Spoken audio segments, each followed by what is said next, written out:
working as a migrant farm worker, how many nights I try to find and try to make sense of those many nights that I spent studying, and sometimes I felt that I wasn't learning much.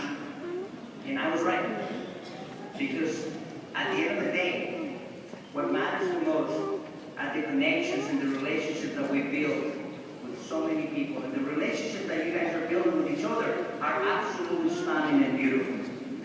You know, CNN talks about heroes, and they say that these are ordinary people doing extraordinary things. I think the difference. I think every single one of you guys are extraordinary people doing extraordinary things.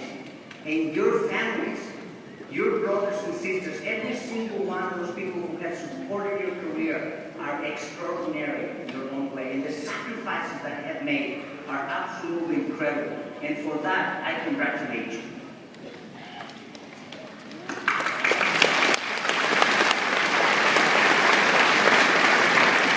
When I was a kid, my grandfather, my Tata Juan, used to tell me, don't go where the path may lead. Go instead where there is no path and find a different way. Make a new path for other people to get through. And that's exactly what you're doing. You're making a new path. You're trailblazing for your family and those generations behind you. I remember as I was growing up as a little boy, you know, and I was about 3 years old, and I was trying to make sense. At this point, my little sister, who was about 6 months old, had died. The number one cause of death is still in developing countries. That's diarrhea, dehydration. We didn't have any access to health care. We didn't have any access. We grew up in the outside, in a small rural community outside of Mexicali, California. And at the time, in 1969, 78, you know, between those times, really, things were different. The economic situation, not only in Mexico, but around the world, was actually changing quite rapidly. I thought about the times and the dreams that I had, and I wanted to come to this beautiful country, America, because I had a dream. I had a dream that I was one day going to be able to provide for my family the things that I didn't have when I was a little kid. Probably no different than the dreams that our graduates have today of providing for their own loved ones. So many of the things that we haven't had. I came to this country at the age of 19, worked in the San Joaquin Valley, Fresno, and Mendota. Moved to Scotland, not far away from here. I worked in the railroad with these very same hands. Actually, I was picking tomatoes at that time. Interesting, because now I get to touch the human brain. Can you imagine? You know, sometimes it feels almost surreal that I get to do it 250, 300 times a year. This Friday, you know, 2 days ago I was in the operating room. Around April 14th, 1989, I had an event in my life that made me not only reevaluate, but also I think made me a better human being. I almost lost my life. I was in the bottom of liquefied petroleum gas, working in the railroad in the port of Stockton. And I remember I was saved by a group of courageous people who literally, they risked their life, including my own father, to go down and rescue me and bring me out. And I ended up in the hospital with my heart almost stopped, you know, and I had a CT scan and MRI, all kinds of studies. And for the first time, my parents realized that I actually did have a brain. I'm just kidding. My parents have always been very proud of me. Actually, I was the one who realized that. I ended up leaving the San Joaquin Valley to go to Universit. This is 1991. After community college, I remember I didn't know the difference between college and university. And one of my friends said to me, "Where are you going to go to school?" And I said, "What do you mean to school? I'm already going to San Joaquin College." I said, "No, after this, you got to go to university and get a degree." I said, "Well, I thought I was already getting an AA degree. What do you mean a further degree? More money, more time?" And I went on to go to UC Berkeley in 1991. And you can imagine my shock and my incredible surprise as I'm walking around the campus. I see the naked man. He was literally naked in this place. And I thought to myself, there's no possible way that I'm going to fit in this place. Within a year, I have the earrings, the long hair, the goatee, and I'm right there. You know, no pictures of me naked though.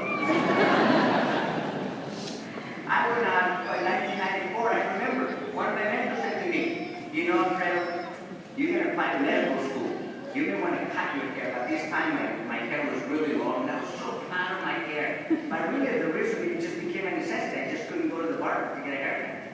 And they said, you got to interview for medical school, and you got to cut your hair. That was a major, major discussion that I had with my mentors. I actually ended up applying for Harvard Medical School and interviewing for Harvard Medical School with long hair. And by the time I got into medical school, I said, all right, enough is enough. And I went to a ceremony and I cut my hair. Ceremony.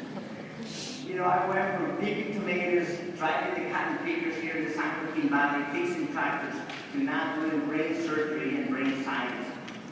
These are just mechanics.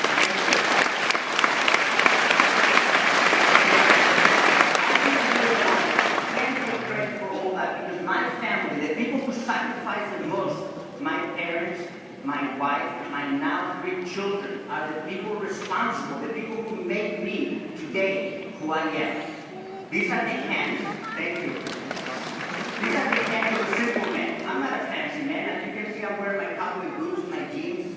You know, I see now a beautiful actor, a full professor within 6 years. I climb the ladder in academic medicine. But I'm just a simple man. These are the hands of a simple man. This is the heart of a passionate man. I love what I do. I love doing brain surgery and science. Imagine, I get to touch the brain every single day. Just Friday, I was showing my son a movie of the surgery that I had done because I was just going through the motions at the end of the day, and I was almost like deactivating a bomb. Most of you guys have seen the movie The Hurt Locker, and he's trying to decide whether he's going to disconnect this wire or that wire. That's exactly what I'm doing. Suddenly, this brain tumor just explodes in my face.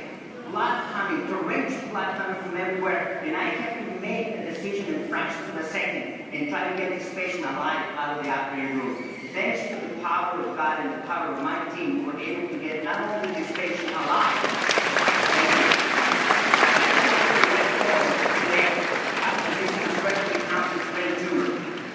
but the reason why I tell this story is because I go home and I'm reviewing this movie, and my son David, who's now 11, just like maybe about 2 or 3 weeks ago, and I was telling the person who hired this story, he says to me, Dad, how come you're not like Mom? I said, what do you mean, son? He said, Dad, you know, Mom, she fixes things. She uses tools. You know, she has a garage full of things. She's amazing. She's super Mom. She's Dad.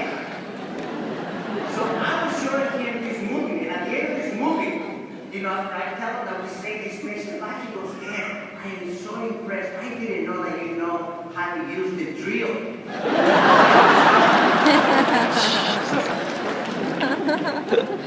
My grandfather used to tell me when I was a little kid about tools, that a fool with a tool is still a fool. It's not a tool that matters, I told my son. It's what you do with it. In my case, I use those tools not only to open the brain, but I use the tools that I was given through education, hopefully, to tell other people that if someone as simple as I am can do this, imagine what you can do with your intact and beautiful brain. You know, I have patients where I take tumors as big as my fist or larger than that, where I take half of the brain out, and they have gone on to complete medical school, graduate school, PhDs, law school, bachelor's degrees. They are teachers right now. They have an incredible, beautiful mind, and they are a source of inspiration to me.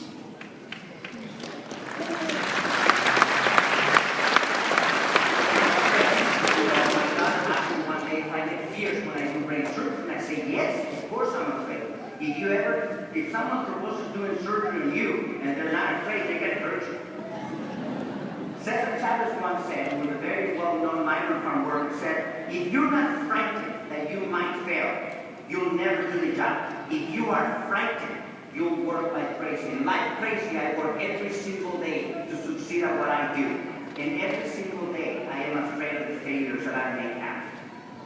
I tell my children, I tell my students, I tell myself every single day to enjoy life, to live, to relax.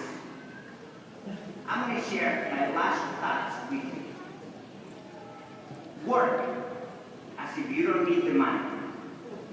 Love as if you have never been hurt before. And dance as if nobody's watching. And I tell you, just this last weekend, the weekend before, my children videotape me dancing because they said they're going to put it on YouTube one day. Dr. Seuss once said, be who you are and say what you feel. Because those who mind do not matter, and those who matter do not mind. I congratulate you for your wonderful accomplishments, the graduates, their families. This is a great and proud moment, and I am so humbled and so proud to be in front of all of you guys. Congratulations.